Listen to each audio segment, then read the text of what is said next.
తీసేసింది.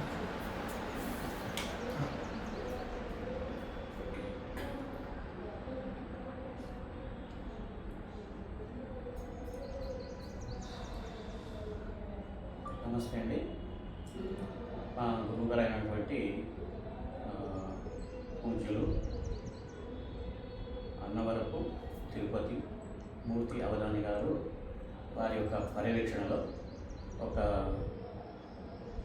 మంచి భక్తి యొక్క కార్యక్రమాన్ని ప్రారంభించబోతున్నారు. ఆ కార్యక్రమం గురించి మా ముందు గురువుగారు ఉన్నారు, వాళ్ళ దగ్గర మేము కొన్ని విషయాలు అడిగి తెలుసుకున్నామండి.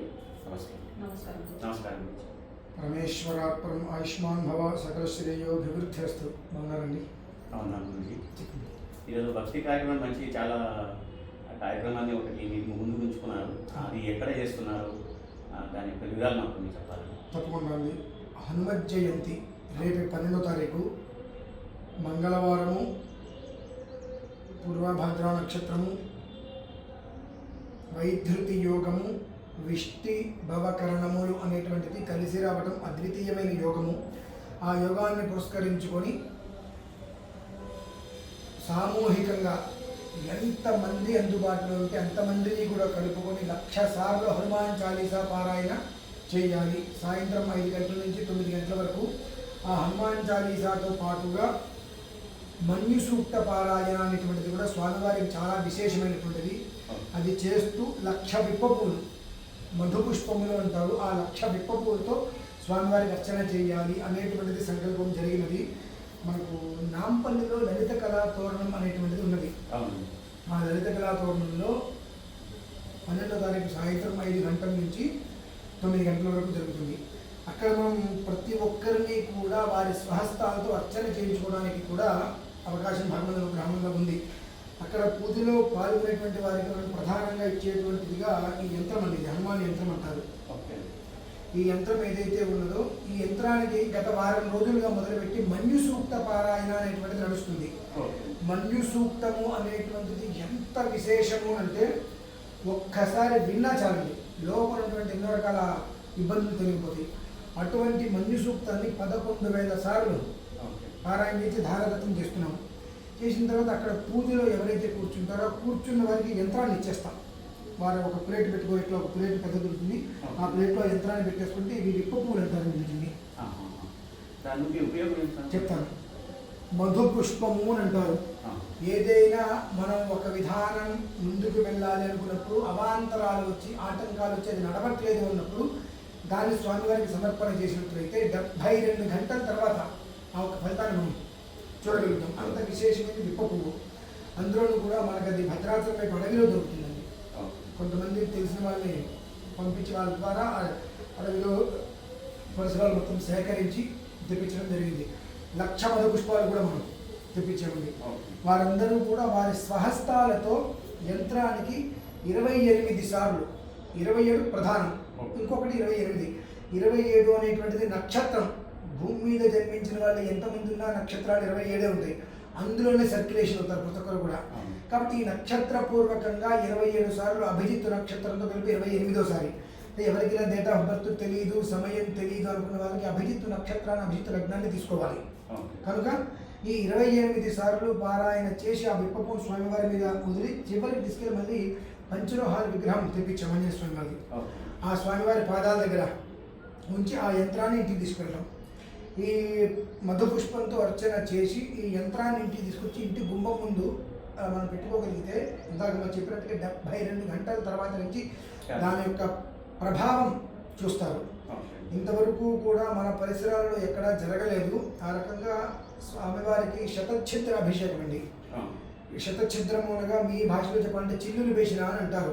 మనం ఏదైనా కడిగినప్పుడు వస్తువు నీళ్ళు కింద పడిపోయి పదార్థాలు అందులో ఉంటాయని మనం వాడతాం. దాన్ని శతఛిద్రము అంటారు. ఆ శతఛిద్రంతో 42 రకాల మూలికల ద్రవ్యంతో అభిషేకం స్వామివారి చక్కగా. ఆ అభిషేకమైన తర్వాత స్వామివారికి వనమాల వేయడం జరుగుతుంది. తర్వాత అప్పాల మాల వేయడం జరుగుతుంది. అరటిపళ్ళతో స్వామివారికి అలంకారం చేయడం జరుగుతుంది.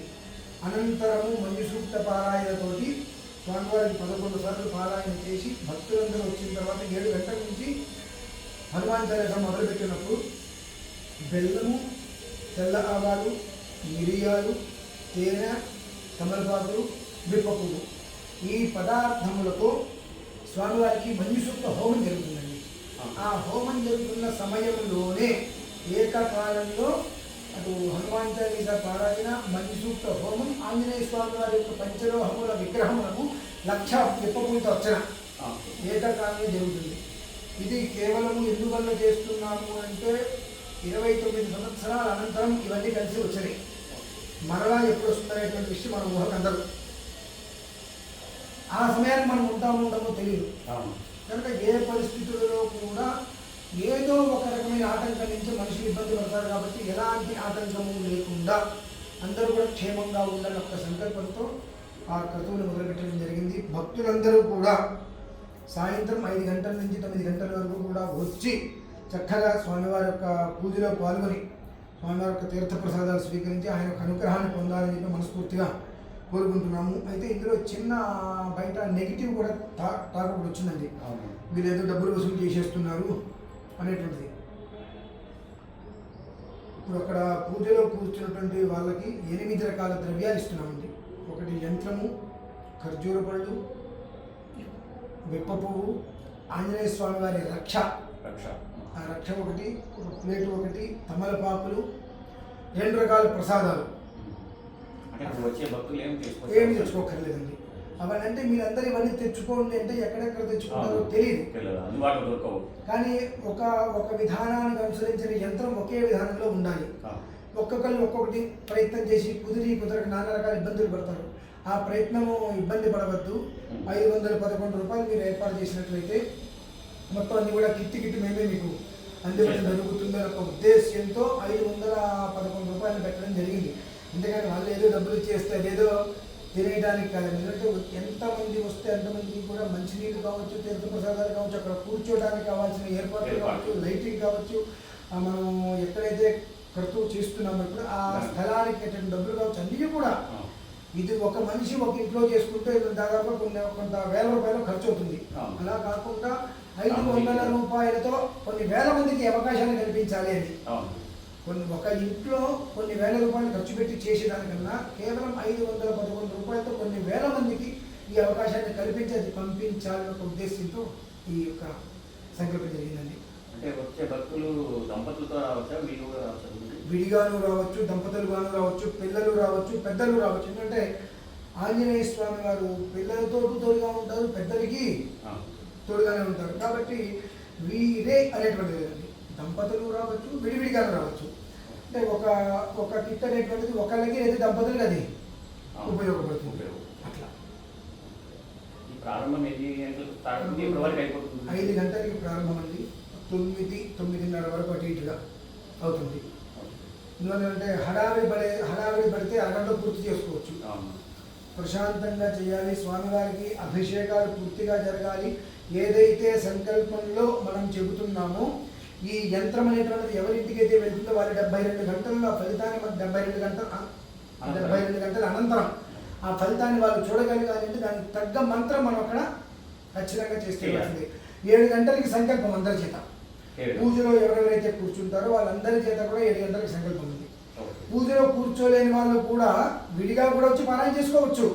పారాయణ ఎవరైనా రావచ్చు. మేము ఒక యంత్రం మేము తీసుకెళ్ళాలనుకుంటాం, మేము చేద్దాం అనుకుంటున్నాం అన్న వాళ్ళకి మేము 511 రూపాయలు తీసుకుని ఆ కిట్ని ఏర్పాటు చేస్తాం. అంతే.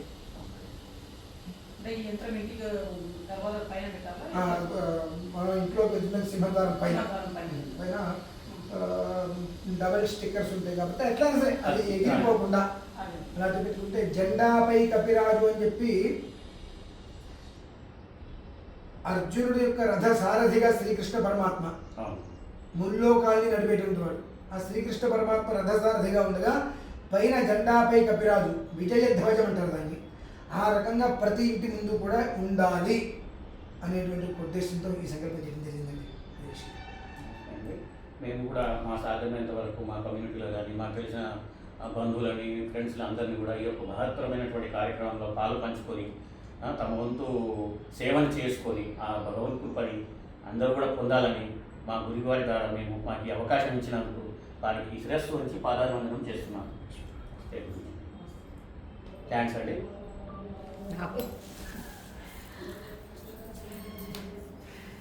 చేసుకో.